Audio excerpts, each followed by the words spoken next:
ज्योति सुबह पेशेंट को देखने के लिए राउंड पर निकली ही थी कि एकाएक बेड पर मालती को देखकर रुक गई। पहले तो उसे ऐसा लगा कि उसे कुछ वहम हुआ है, लेकिन फिर उसने ध्यान से देखा और वह उसकी ननद मालती ही थी। मालती को इस तरह से हॉस्पिटल के बेड पर कैंसर वार्ड में देखकर ज्योति हैरान हो गई। अच्छी खासी हट्टी कट्टी मालती आज बिल्कुल सूख कर काटा हो चुकी थी। खैर, ज्योति वहां से आगे बढ़कर अपने पेशेंट को देखने चली गई, लेकिन उसका दिमाग अतीत की गहराइयों में जा चुका था। अपना राउंड खत्म करके और अपने पेशेंट का हालचाल लेकर ज्योति अपने केबिन में आ चुकी थी और नर्स से पूछ लिया, क्या उसकी कोई अपॉइंटमेंट्स हैं? नर्स ने बोला, हाँ 10 बजे से उसके कुछ अपॉइंटमेंट्स हैं। तो ज्योति ने बोला, अगर कोई इमरजेंसी नहीं है तो मेरे आज के अपॉइंटमेंट्स कैंसिल कर दो। मेरा दिल नहीं कर रहा, तबीयत कुछ ठीक नहीं लग रही। नर्स ने बोला, ठीक है मैडम, 3 पेशेंट थे, उन्हें डॉक्टर साहिल को ट्रांसफ़र कर देती हूँ और कोई ख़ास इमरजेंसी तो अभी है नहीं। तो ज्योति ने बोला, ठीक है, मेरी तबीयत थोड़ी ख़राब है, मैं घर जा रही हूँ। मैंने हॉस्पिटल में एडमिट अपने पेशेंट्स के राउंड ले लिए हैं और देख लिया है, अगर कोई इमरजेंसी होगी तो मुझे बुला लेना, वैसे तो सब ठीक ही है, कहकर ज्योति अपने घर की तरफ निकल पड़ी। ज्योति शहर की जानी मानी हार्ट स्पेशलिस्ट थी और शहर के सबसे बड़े अस्पताल में काम करती थी, लेकिन आज अपने हॉस्पिटल के कैंसर वार्ड में अपनी ननद मालती को देखकर वह भी इतनी दयनीय अवस्था में ज्योति को यकीन नहीं हो रहा था। घर पहुंचकर उसका सर बहुत दर्द कर रहा था। उसने अपनी मेड से 1 कप गर्मा गर्म चाय बनाकर लाने को कहा और खुद बेडरूम में जाकर कपड़े चेंज करके लेट गई। लेकिन ज्योति का मन बहुत बेचैन था। मेड चाय बनाकर ला चुकी थी। ज्योति ने उससे कहा कि मैं कुछ देर आराम करना चाहती हूँ, मुझे बिल्कुल डिस्टर्ब मत करना। जब मैं उठूँगी खुद जाकर खाना खा लूँगी और आज मैं दिन भर घर पर ही रहूँगी, तो तुम शाम का भी खाना बनाकर चाहे तो अपने घर जा सकती हो। ज्योति ने फुल टाइम मेड रखी हुई थी जो ज्योति के घर में ही रहती थी और कभी कभी अपने घर जा पाती थी।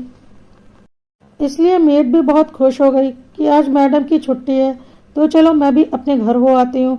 और उसने मैडम से बोला, ठीक है मैडम, मैं शाम का भी खाना बनाकर रख देती हूँ, आप माइक्रोवेव में गर्म करके खा लेना और मैं सारे काम निपटा कर बाहर से लॉक लगाकर चली जाऊँगी। अंदर आपके पास दूसरी चाबी तो है ही। ज्योति ने बोला, हाँ ठीक है, तुम चली जाओ। और ज्योति चाय पीकर आराम करने लगी। आज वह किसी भी तरह का डिस्टर्बेंस बर्दाश्त नहीं करना चाहती थी, क्योंकि उसका मन बहुत बेचैन हो उठा था। उसे नींद भी कहाँ आने वाली थी। मालती को अस्पताल में देखने के बाद ज्योति को समझ में नहीं आ रहा था कि वह क्या प्रतिक्रिया दे। क्या वह मालती के दुख में दुखी हो या वह यह सोचे कि उसे उसके किए की सज़ा मिली है। खैर, ज्योति ने इस बारे में कुछ भी नहीं सोचने का ठान लिया, लेकिन फिर भी उसका मन अतीत की गहराइयों में बार बार जा रहा था। ज्योति आज से 15-20 साल पहले पहुंच चुकी थी, जब वह और उसका पति मयंक एक ही कॉलेज से MBBS कर रहे थे। MBBS करते करते दोनों एक दूसरे को पसंद करने लगे थे और साथ जीवन गुजारने का संकल्प ले लिया था। MBBS के बाद ज्योति ने एक कार्डियोलॉजिस्ट बनना पसंद किया और मयंक ने ऑर्थोपेडिक सर्जन। पर क्योंकि दोनों ही डॉक्टरी के पेशे में थे, तो दोनों का अच्छा सामंजस्य था और अपनी पढ़ाई पूरी करके दोनों ने शादी करने का फैसला कर लिया। ज्योति अपने माँ बाप की इकलौती बेटी थी। मयंक की एक बहन मालती थी, जो कि शादीशुदा थी पर पति से अलग रहती थी और मायके में ही रहती थी, क्योंकि उसकी अपने पति से कभी नहीं बनी। खैर, ज्योति विदा होकर मयंक के घर आ चुकी थी, लेकिन कुछ दिन ही बीते होंगे मयंक के घर में।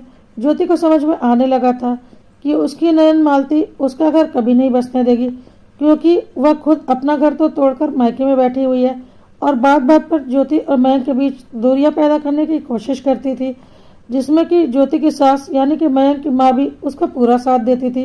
ज्योति की शादी के कुछ दिनों बाद ही उसकी ननद मालती का अपने पति से तलाक भी हो गया, तो उसकी ननद मालती और भी ज़्यादा ज्योति और मयंक के रिश्ते से चिढ़ने लगी थी। मयंक को मालती ने भावनात्मक रूप से अपने पक्ष में कर रखा था और अपने जीजा के खिलाफ इतना ज़्यादा भड़का रखा था कि मयंक की नज़र में उसके जीजा ने उसकी बहन की ज़िंदगी बर्बाद कर दी थी। जबकि इतने दिनों में ज्योति को समझ में आ चुका था कि मालती का जो स्वभाव है, उसके पति ने उसकी ज़िंदगी बर्बाद नहीं की, बल्कि उसने अपने पति की ज़िंदगी बर्बाद की होगी। ज्योति को लगता था कि यह सब कुछ कम पढ़े लिखे अनपढ़ लोगों के घरों में होता है कि भाई भाभी की ज़िंदगी में ननद और सास मिलकर जहर घोलते हैं। और हम लोग तो काफ़ी हाई क्लास और पढ़े लिखे लोग हैं। हम दोनों डॉक्टर हैं। ज्योति के ससुर जी, जो कि अब इस दुनिया में नहीं थे, वह भी शहर के जाने माने डॉक्टर थे। और ज्योति की ननद मालती, वह भी एक बहुत बड़े प्राइवेट बैंक में मैनेजर की पोस्ट पर थी। बहुत ही अच्छी एजुकेटेड फैमिली थी पूरी। और ज्योति की ननद मालती का पति भी एक मल्टीनेशनल कंपनी में जीएम के पद पर कार्यरत था। ज्योति को समझ में नहीं आ रहा था, इतना पढ़ा लिखा होने के बावजूद कोई ऐसा व्यवहार कैसे कर सकता है, क्योंकि ज्योति का यह सोचना था कि इस तरह का व्यवहार अनपढ़ घरों में होता है। लेकिन अब ज्योति को समझ में आ चुका था, ऐसा कुछ नहीं होता। जिसका स्वभाव जैसा होता है, वह कितना भी पढ़ा लिखा हो, उसका स्वभाव नहीं बदल सकता। और मालती उनमें से ही एक थी। वह बात बात पर ज्योति और मयंक के बीच गलतफहमियां पैदा कर देती। मयंक के कान में बार बार यह डालती रहती कि क्योंकि वह मायके में रहती है तो ज्योति उसे नापसंद करती है, और मयंक इस बात को लेकर ज्योति से लड़ता, जबकि ज्योति ऐसा कुछ भी नहीं करती थी। ज्योति मयंक से बोलती भी थी, मैं क्यों ऐसा करूंगी, मैं कौन सा उनका खर्चा चला रही हूँ, वह तो खुद अच्छे पोस्ट पर काम करती हैं और किसी के ऊपर आश्रित नहीं है, जब चाहे तब अपना घर खरीद सकती हैं, तो मुझे क्या प्रॉब्लम होगी। लेकिन मयंक की माँ भी अपनी बेटी की तरह बेटे को उसकी बीवी से अलग करवाने की कोशिश में लगी रहती। सच्चाई यह थी कि मालती का अपना घर तो बसा नहीं था। अपनी घटिया हरकतों के कारण मालती के घर टूटने का मुख्य कारण यह था कि वह चाहती थी उसका पति सिर्फ और सिर्फ उसका होकर रहे, अपने माँ बाप भाई बहन से बात भी ना करे, जो कि संभव नहीं था। इसलिए रोज रोज की लड़ाइयों से तंग आकर मालती के पति ने उससे बोल दिया था कि तुम चाहो तो अपना रास्ता चुन सकती हो, तुम्हारे साथ गुजारना बहुत मुश्किल है, और वैसे भी तुम किसी पर आश्रित तो हो नहीं, लेकिन तुम्हें खुश करने के लिए मैं अपने माँ बाप भाई बहन को छोड़ दूँ, उनसे कोई संपर्क न रखूँ, यह तो कोई बात नहीं हुई। और मालती भी अपने मायके आकर बैठ गई थी और अपने रिश्ते को तिलांजलि दे दी थी। इसलिए अब मालती को बिल्कुल बर्दाश्त नहीं हो रहा था कि मयंक और ज्योति का घर बसे। वह चाहती थी कि जैसे उसका घर टूट गया है, वैसे उसके भाई और भाभी का घर भी टूट जाए, क्योंकि वह उन्हें देखकर उसे बहुत जलन होती थी। मयंक कभी यह समझ ही नहीं पाया कि उसकी बहन का घर नहीं बस पाया, उसका कारण उसका जीजा नहीं बल्कि उसकी अपनी बहन है। मालती की माँ यानी कि ज्योति की सास, वह भी अपनी बेटी को खुश करने के लिए हर कदम पर उसकी गलत हरकतों में भी उसका साथ देती थी। जब भी मयंक और ज्योति आपस में थोड़ा हंस बोल लेते, तुरंत ही मालती को अजीब सी जलन होने लगती और वह कुछ ना कुछ ऐसा करती कि फिर कुछ ही देर के बाद मयंक और ज्योति की भयानक लड़ाई हो जाती। और फिर मालती की माँ मुस्कुराते हुए ज्योति की ओर ऐसे देखते और उसे इशारों इशारों में बता देती कि मेरे रहते तू अपने पति का साथ कभी खुश नहीं रह सकती। ज्योति ने एक दिन सीधा सीधा मालती से पूछ लिया कि आप ऐसा क्यों कर रही हो, मैंने आपका क्या बिगाड़ा है। मैं बहुत दिनों से गौर कर रही हूँ, आप जानबूझकर मेरे और मयंक के बीच दूरियां पैदा कर रही हैं। तो मालती ने खुल्लम खुल्ला बोल दिया, हाँ मैं ऐसा कर रही हूँ, मैं कभी भी तुम्हें चैन से नहीं रहने दूंगी, मैं कभी तुम्हारा घर नहीं बसने दूंगी। जब मेरा घर नहीं बसा तो मैं किसी और का घर भी नहीं बसने दूंगी। मुझे बिल्कुल पसंद नहीं कोई अपने जीवन में खुश रहे, खास करके कोई दूसरी औरत मेरे घर में आकर मेरे भाई के साथ खुश रहे, या तो मैं कभी नहीं होने दूंगी। ज्योति को समझ में आ गया था कि मालती साइको टाइप की औरत है, जो अपना पूरा परिवार तो तोड़ चुकी है, अब अपने भाई का परिवार भी कभी नहीं बसने देगी। ज्योति ने बहुत कोशिश की अपना परिवार मालती की नज़रों से बचाकर रखने की, लेकिन मालती ने मयंक को इमोशनली ब्लैकमेल करके पूरी तरह से अपने कब्जे में रखा हुआ था, और मयंक कभी भी मालती को गलत मान ही नहीं सकता था, बल्कि उसके पति की सताई हुई एक औरत समझता था, एक सीधी सादी औरत जो ससुराल और पति की सताई हुई है। और मालती की माँ भी मालती को यही समझती थी, जबकि मालती खुद बहुत ही नीच औरत थी। और मालती की माँ मालती को खुश करने के लिए ज्योति के साथ बुरा करती थी, लेकिन ज्योति मयंक के सामने कभी भी यह साबित नहीं कर पाती थी कि उसकी माँ और बहन उसके साथ कितना बुरा कर रही हैं। ज्योति को समझ में आ गया था इन लोगों के साथ गुजारा मुश्किल है। ऐसे तो ज्योति और मयंक हॉस्पिटल में पूरा दिन गुजारते, लेकिन जब भी वह कभी घर पर होते कुछ ना कुछ ऐसा हो जाता कि उसकी और मयंक की लड़ाई हो जाती, जिसमें माँ बेटी मिलकर आग में घी डालने का काम करते और फिर अकेले में ज्योति को सीधा सीधा ओपन चैलेंज देते कि तुम्हें इस घर से निकाल कर रहेंगे। ज्योति को लगता कि ननद तो ठीक, लेकिन एक माँ अपने बेटे के साथ ऐसा कैसे कर सकती है, अपनी बेटी को खुश करने के लिए अपने बेटे की खुशियाँ कुर्बान कर रही है। लेकिन ज्योति को कभी समझ में नहीं आता। वजह यह थी कि मयंक की माँ को लगता था मेरी बेटी बहुत दुखी है और अगर उसके सामने मेरे बेटे बहू खुश रहेंगे तो उसका दुख और भी बढ़ जाएगा। इसलिए वह अपनी बेटी के हर सही गलत में उसका साथ देती रहती थी और मयंक को दोनों माँ बेटी ने भावनात्मक रूप से अपने कब्जे में कर रखा था। ज्योति को समझ में आ चुका था कि मयंक अपने माँ और बहन के चंगुल में बुरी तरह से फंसा हुआ है और वह कुछ भी कर ले वह उसकी बातों को कभी सच नहीं मानेगा। इसलिए ज्योति ने अब कुछ भी ना बोलना का सोच लिया था। वह अपने काम से काम रखती। इसी बीच मालती रोज ज्योति के लिए कोई ना कोई नया बखेड़ा खड़ा करती रहती और रोज ज्योति और मयंक के बीच लड़ाई करवाती रहती, जिसमें ज्योति की सास भी अपनी बेटी का बढ़ चढ़ कर साथ देती। ज्योति के लिए अब यह सारी चीज़ें बर्दाश्त से बाहर हो रही थी। ज्योति ने बहुत कोशिश की अपना रिश्ता बचाने की। मयंक को कई बार याद दिलाया कि हमने लव मैरिज की है, ना कि अरेंज मैरिज। तब मैं तुम्हें इतनी पसंद थी, तो अब ऐसा क्या हो गया कि मैं तुम्हें गलत लगती हूँ। लेकिन मयंक ज्योति की किसी बात पर यकीन नहीं करता था। उसे लगता था ज्योति उसकी माँ और बहन को बर्दाश्त नहीं कर पा रही है। ज्योति ने सब कुछ तकदीर के भरोसे छोड़ दिया था। एक दिन ज्योति को पता चला कि वह प्रेग्नेंट है। ज्योति को एक नई उम्मीद जाग गई अपना रिश्ता बचाने की और ज्योति को ऐसा लगने लगा कि अब उसका और मयंक का रिश्ता बच जाएगा। लेकिन ज्योति ने सपने में भी नहीं सोचा था कि मालती और उसकी माँ इस हद तक गिर जाएंगे कि एक माँ अपने ही बेटे की औलाद को और एक बहन अपने ही भाई की औलाद को खत्म कर देगी। ज्योति खुद एक डॉक्टर थी, लेकिन वह इन माँ बेटी के चंगुल में फंस गई और इनके बिछाए जाल को समझ न सकी। एक दिन सुबह ज्योति दूध पीकर अपने रूम में आराम करने गई। एकाएक उसकी तबीयत बिगड़ गई और उसे तुरंत अस्पताल जाना पड़ा, जहाँ उसका अबॉर्शन हो गया। बहुत दुख हुआ ज्योति को, लेकिन उसने ऐसा कभी नहीं सोचा था कि उसकी सास और ननंद उसके साथ इतना घटिया खेल खेल सकती है। हुआ यह था कि उसकी ननंद मालती ने किसी केमिस्ट से अबॉर्शन की गोलियां लाकर उसके दूध में मिला दी थी और उस दूध को ज्योति ने पी लिया था। कोई इस हद तक साजिश कैसे कर सकता है? यह बात तो ज्योति सोच भी नहीं सकती थी। और ज्योति का अबॉर्शन हो जाने के बाद एक दिन मालती ज्योति के कमरे में गई और बोली, तुम्हें क्या लगता था तुम बच्चा पैदा करके मेरे भाई को अपने कब्जे में कर लोगी? तुम्हें लगता है कि तुम्हें ऐसा कुछ मैं करने दूंगी? तुम्हें कभी बच्चा नहीं होगा। तुमने सोच क्या रखा है? बच्चे को आगे करके तुम इस घर की मालकिन बन जाओगी। अब ज्योति को समझ में आ चुका था कि उसका अचानक अबॉर्शन कैसे हुआ और वह बहुत जोर से चिल्लाई, तुम इतनी नीच औरत हो सकती हो? एक औरत होकर एक अजन्मे बच्चे की जान ले ली। कोई इतना नीचा कैसे गिर सकता है?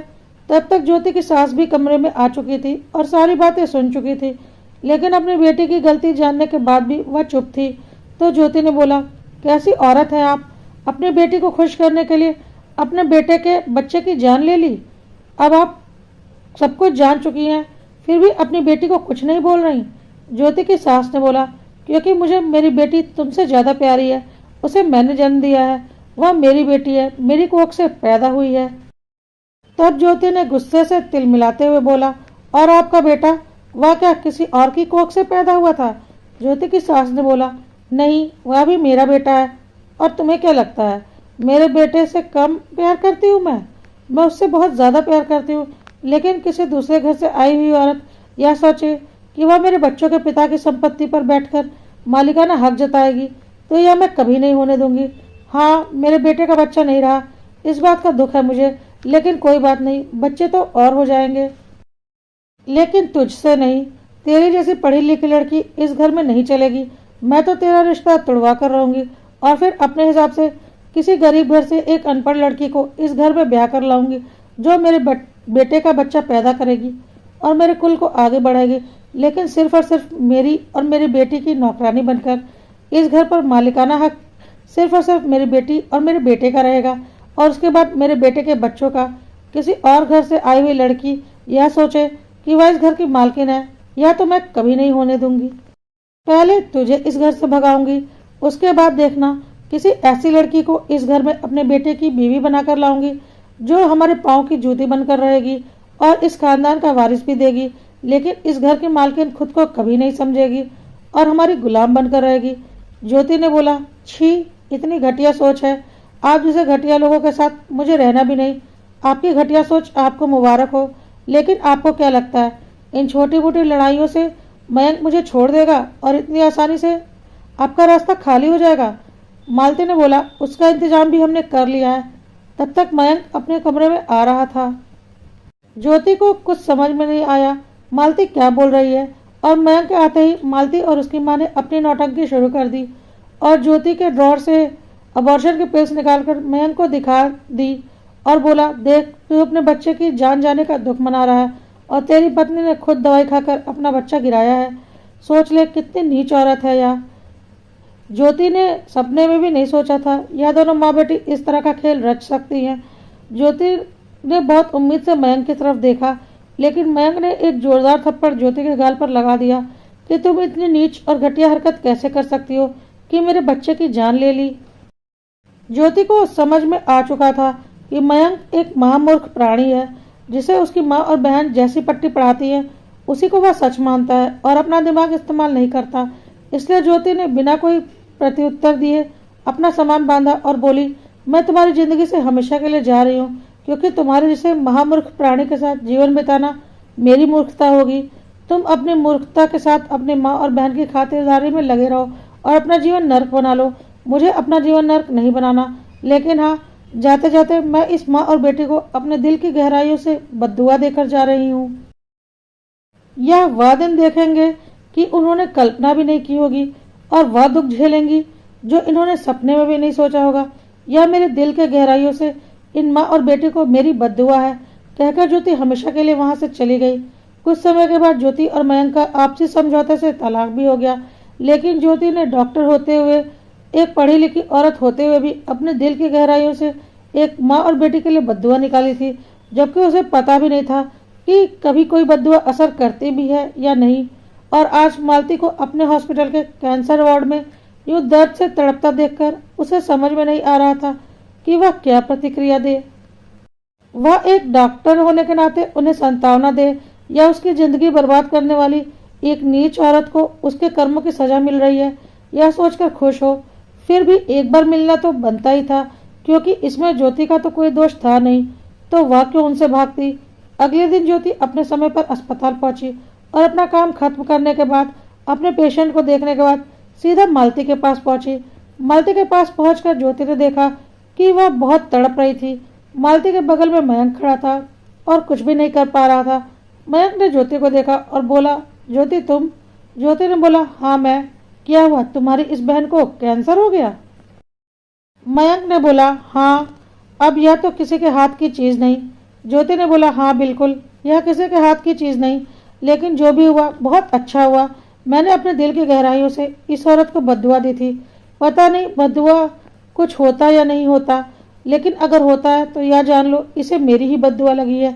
एक डॉक्टर होते हुए भी मैं यह बात आज बोल रही हूँ कि यह कभी नहीं ठीक होगी।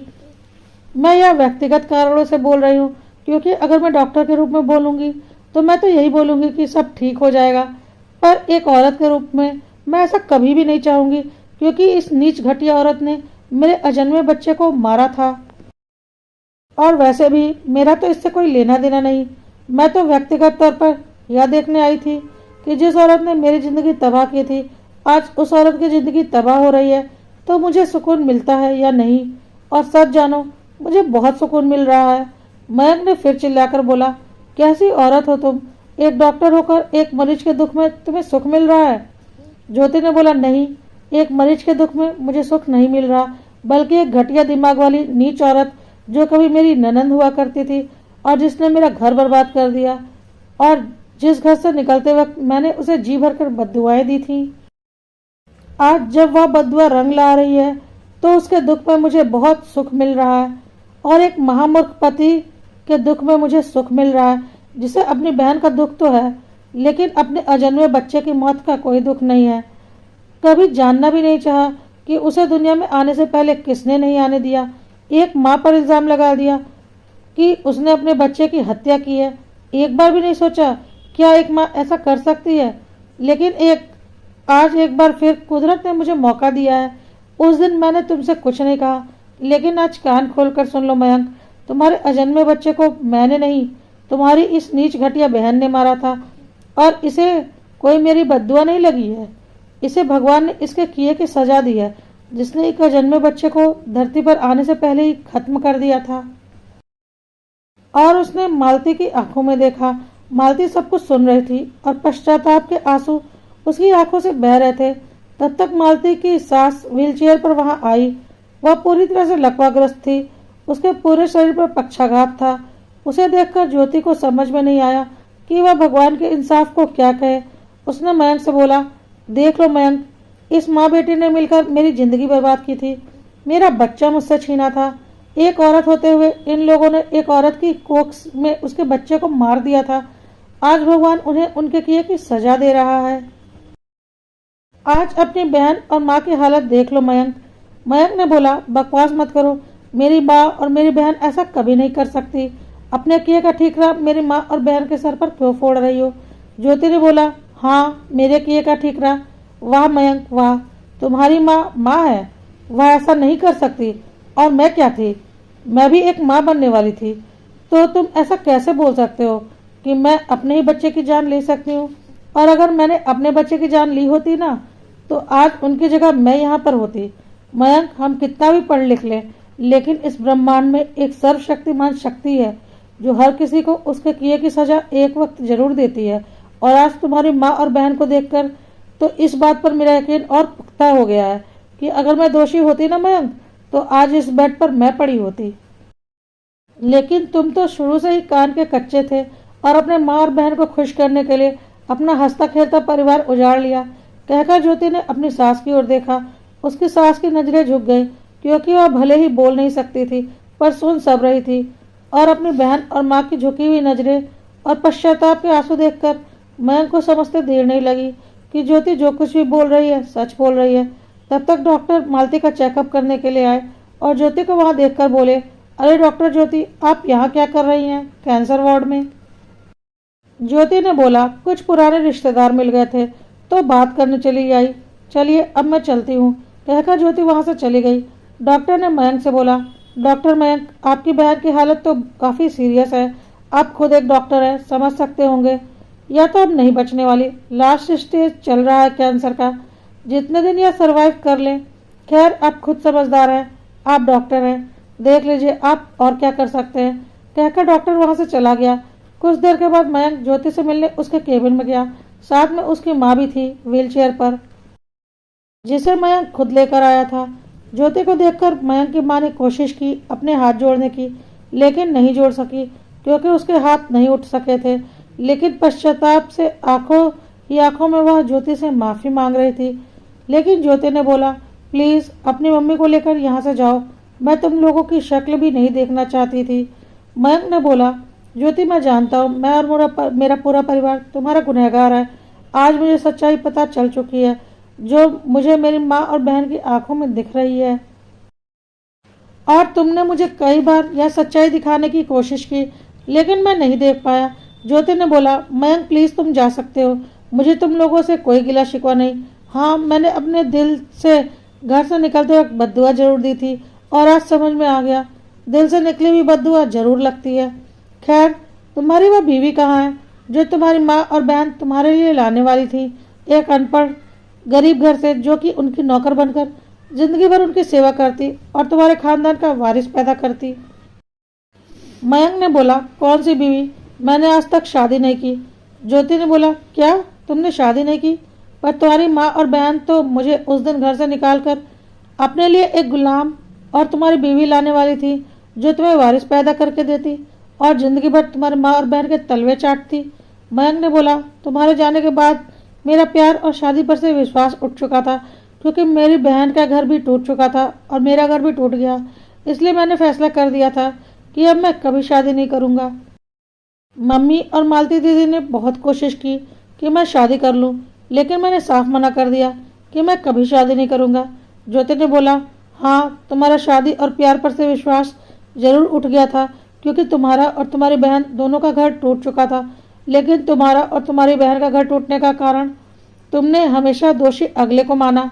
लेकिन सच यह है, तुम्हारी बहन का घर तुम्हारी बहन ने खुद तोड़ा और तुम्हारा घर भी तुम्हारी बहन ने तोड़ा, क्योंकि पति पत्नी में एक विश्वास का रिश्ता होता है। तुम्हें अपनी माँ और बहन पर तो विश्वास था, लेकिन जो अपनी सारी दुनिया छोड़कर तुम्हारे लिए तुम्हारे साथ तुम्हारे घर पर आई थी, उस पर तुम कभी विश्वास नहीं कर पाए। यही वजह थी तुम्हारे घर टूटने की। खैर, तुम अपनी ज़िंदगी में आगे बढ़े हो या नहीं बढ़े हो, वह तुम्हारी मर्जी, तुम जानो। तुम मेरी ज़िंदगी का एक अतीत थे, और एक घटिया अतीत जिसे मैंने कभी प्यार किया था, और वह मेरी ज़िंदगी का सबसे बड़ा गलत फैसला था, एक महामूर्ख प्राणी से प्यार करना। पर अब मैं अपनी ज़िंदगी में काफ़ी आगे बढ़ चुकी हूँ। मेरी एक 12 साल की बेटी है जो हॉस्टल में रहती है, और मेरे पति एक साइंटिस्ट हैं जो इस वक्त 5 सालों के लिए अमेरिका में काम कर रहे हैं, और मैं यहाँ सर्विस कर रही हूँ। बेटी की पढ़ाई न डिस्टर्ब हो, इसलिए मैंने उसे हॉस्टल में डाल रखा है। मैं अपनी ज़िंदगी में आगे बढ़ चुकी हूँ। मेरा एक खुशहाल परिवार है और मैं बहुत खुश हूँ। मैंने एक बहुत ही समझदार व्यक्ति से शादी की है। अब तुम जा सकते हो, दरवाज़ा उधर है, कहकर मालती ने अपनी चेयर दूसरी तरफ घुमा ली, और मैं अपनी माँ की व्हील चेयर लेकर दरवाजे से बाहर निकल रहा था कि अचानक ज्योति ने बोला, जाते जाते एक बात और सुनते जाओ मयंक। आज तुम्हारे माँ और बहन की सेवा तो तुम कर ले रहे हो, लेकिन जब तुम इस अवस्था में आओगे, तुम्हारी सेवा करने वाला कोई नहीं होगा, और इसके लिए तुम खुद जिम्मेदार हो। अब तुम जा सकते हो। और ज्योति ने एक सुकून भरी सांस ली। आज उसका दिल बहुत हल्का महसूस कर रहा था।